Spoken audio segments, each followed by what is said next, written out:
This book review is on Mr. Robert Kiyosaki's The CashFlow Quadrant, a guide to financial freedom. This book is legit. It's really good. It's actually the sequel to Mr. Kiyosaki's Rich Dad Poor Dad, which he wrote and published. Well, he published in 1997.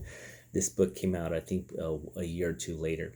The Rich Dad Poor Dad goes over a variety of things and great stories. And one of those teaching moments that he wrote about was the cash flow quadrant. And this book this book goes more into detail and explanation and really breaks down the cash flow quadrant. A quick recap of he starts this book with a quick recap of the Rich Dad Poor Dad original book. And after that, he breaks down the cash flow quadrant, which is pretty much divides by 4 different words. E is employee. On the left side, the top left side is employee. On the bottom left side is a self-employed. The top right side is a business owner. And the bottom right side is an investor. So in the book, he breaks down that the mentality really that of the left side of the quadrant is really different from that of the right side.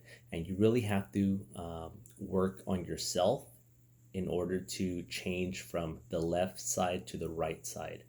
And it's a great book. It's really easy read, and you'll see a lot of notes that I've done on mine, but it's an easy read, and he breaks it down, and it's a great book for anyone that is more of an employee mindset, that wants to become an entrepreneur, or even talks about taxes and what people do to save money on taxes, right?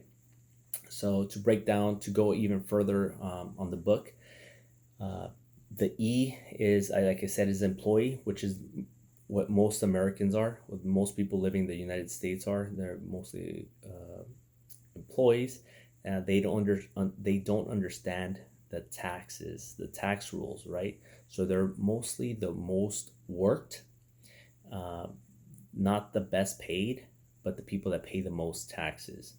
Almost same goes for the self-employed. Self-employed, you're worked as well. You have less free time than the employee, but almost the taxes you get paid the same. You pay the same amount of taxes. The business owner has more time and more money, and uses the taxes to their advantage legally, right?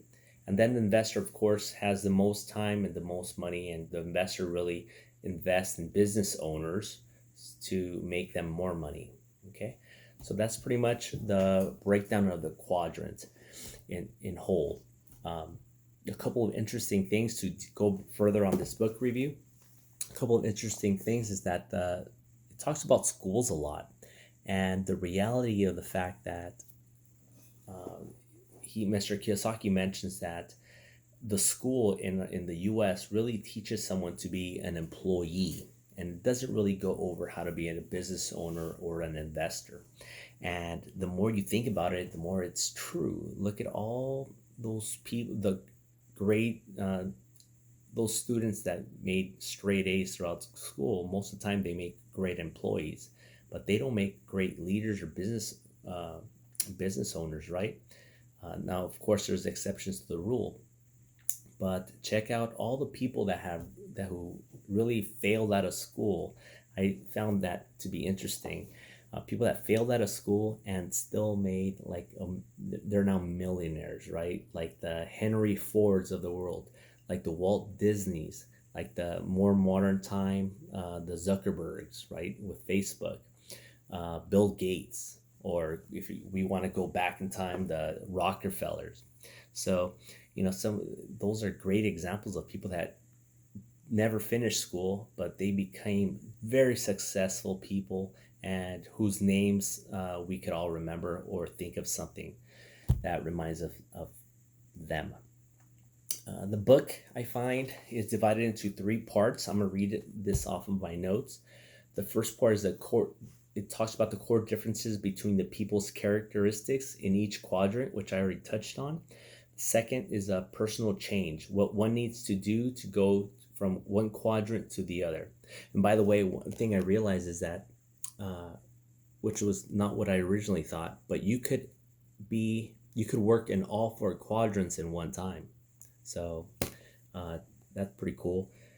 Then the third section is how to find success on the right side of the cash flow quadrant. Okay. And lastly, I do want to share something that I thought was really interesting. Again, great book. One of the things that I thought was really interesting was the fact that he changed my mindset a little bit, or actually completely. I always thought that people have to have in order to do, and then be. What I mean by that is that, like, for example, if I thought, well, once I have, we'll use fitness, which I think is the example that he used in the book, gym. If you once you have a good body, you'll want to go to the gym more, and they'll make you be a gym rat, right? For example. But he says opposite. He's like, no, you have to first be healthy. Think of yourself as that of an athlete, as that of a gym goer. And from being, then it will automatically push you to go to the gym.